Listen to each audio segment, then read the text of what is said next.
to 6 days. 5 to 6 days.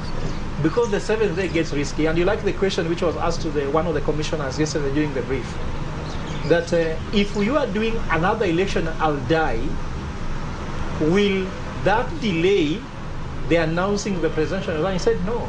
Because if they're doing it today, most likely they'll tally them and they'll get the results even if I left them and get them to add to the tally within that 6-7 days let's say requirement. So they also have to do it within 7 days for them to comply. So they not only have the patience of waiting and waiting, but they also have that compliance within 7 days. So if you do it after 7 days, someone can say they're being cooked. But there are something which is very good for the listeners to listen here, like why are they capturing Form 34A and uploading in the portal? It is not for you to tally it. It is because IBC has given them a timeline upon which they have to upload it, so that even if there's another returning officer who is not coming with the forms, they are not being doctored because they have captured electronically. Like for example, at Strathmore, we normally can give exams to you if you are traveling to London and you are doing exam, you should do an MBA exam in Strathmore. We can tell you to go to one college, we have partnership with you in London, within London. You sit for the exam in the answer script. Then after you have finished the exam, the officer in the university will take an image of that whole paper and send to us electronically, then give you the answer sheet to bring to us. So you can't change it. You cannot go again, copy something and change, because we have captured it electronically by image. So we prevent doctoring of it. And that's why it is being captured, uploaded in the portal for other people to verify. Remember, that form is also being stuck on the door of every polling station for the public also to view and verify.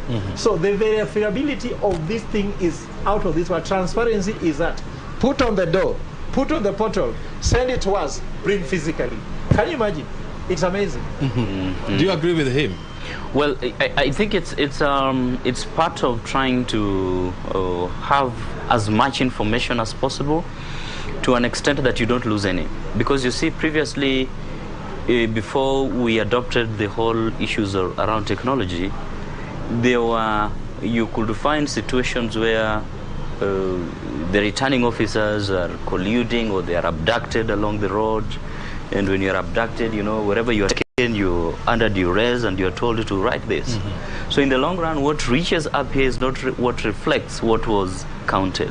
So these are things that the Commission sort of was trying to cushion.